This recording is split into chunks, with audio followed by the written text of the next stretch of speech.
Hello అండి. Finally Lal Bazar అనమాట. And street మార్కెట్‌కి అడ్డా. అండ్ మనకేంటంటే వీళ్ళు కూడా ఫిక్స్డ్ రేట్లు పెట్టేస్తారు. ఇంతే నువ్వు తీసుకుంటే తీసుకో లేదంటే లేదు అన్నట్టుగా ఉంటారనమాట.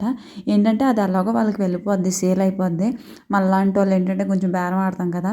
ఎక్కడో ఒక చోట వర్కౌట్ అవుద్ది. అంతేగాని అన్ని చోట్ల వర్కౌట్ అవ్వదనమాట. అందుకనే మా ఆయనకి నాకు చాలా పెద్ద పెద్ద గొడవలు అవుతాయి మార్కెట్‌కొస్తే. ఏంటంటే నేను బేరం ఆడకుండా తీసుకోలేను. ఆయన పోనీలేవే ఇచ్చేవే అన్నా సరే నేను ఒప్పుకోను.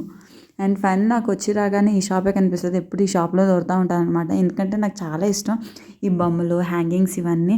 నేను తీసుకున్నా సరే వేస్ట్ అయిపోతాయి ఇవి. మా క్వార్టర్స్‌లో అలంకరించడానికి ఉంటాయి. మళ్ళీ మా బుడ్డోడు లాగాడంటే పగిలిపోతాయన్నమాట. నార్మల్‌గా ఇది ఒక్కొక్క పీసే 180 అలా చెప్తున్నాడనమాట. ఓన్లీ 1 పీసు. ఇది కాదు ఇవి చాలా కాస్ట్ చెప్పాడు. అండ్ నాకైతే హ్యాంగింగ్స్ తీసుకోవాలని ఉండింది. 380 అన్నాడు ఒక హ్యాంగింగ్ వచ్చి. నాకు వద్దులే నాన్న అనేసి వదిలేసాను. అండ్ మా ఆయన అన్నాడు ఏదో ఒకటి తీసుకోవే అసలు బాగోదు కదా అని అన్నారు. సో నేనేంటంటే సరే ఏదో ఒకటి తీసుకోవాలి కదా అని ఈ బ్రాస్లెట్ తీసుకున్నాను అనమాట. అండ్ మా ఆయన్ని అడిగాను ఏది ఇది బాగానే ఉందా అనేసి. ఈయన అన్నారు బాగానే ఉందిలే తీసుకో అన్నారు. ఎందుకు ఇది నా బడ్జెట్లో వచ్చిందో లేదా అని మళ్ళీ కనుక్కొని సరే 50 అన్నాడు. నేను 30కి అడిగాను ఇవ్వను అన్నాడు. మా ఆయన నేను తన్నేస్తాను తీసుకోపోతే అన్నారు. సరే అని తీసేసుకున్నాను అనమాట.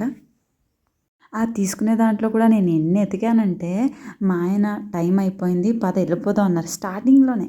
ఇంక నాకు సర్లే బాబా నేను ఏదో ఒకటి తీసుకుంటానులే అనేసి తీసుకుని పరిగెత్తడం స్టార్ట్ చేసాం అనమాట. అండ్ అక్కడ ఏంటంటే మాకు నెట్వర్క్ ఇష్యూస్ అండి బాబు. మా క్వార్టర్స్లోనూ మనకి నెట్వర్క్ ఇష్యూనే, బయటికి వెళ్ళామా నెట్వర్క్ ఇష్యూనే అనమాట. నాకు తెలియదు ఇక్కడ వీళ్ళు ఏం వాడుతున్నారో నెట్వర్క్. మనకైతే అస్సలు అవ్వదు, జియోను అవ్వదు, ఎయిర్టెల్ అవ్వదు. ఈ హ్యాంగింగ్స్ అయితే నేను 100 రూపాయలకి అడిగాను. వాడు నా ఫేస్ చూసాడనమాట. సర్లే అని నేను వెళ్ళిపోయాను పక్కకి. మా ఆయన ఎంత సీరియస్గా చూసారంటే నా వైపు, ఏంటి మరి అంత చీప్ చేసేస్తున్నావు అందుకే నీతో నడవను అన్నట్టుగా చూశారు. నేను ఇంకా అన్నీ చూస్తుంటే నువ్వు వద్దు, నువ్వు 20, 30 కడిగితే ఆడెవ్వడు, నువ్వు పద అనేసి నన్ను నెట్టేశారనమాట బయటికి.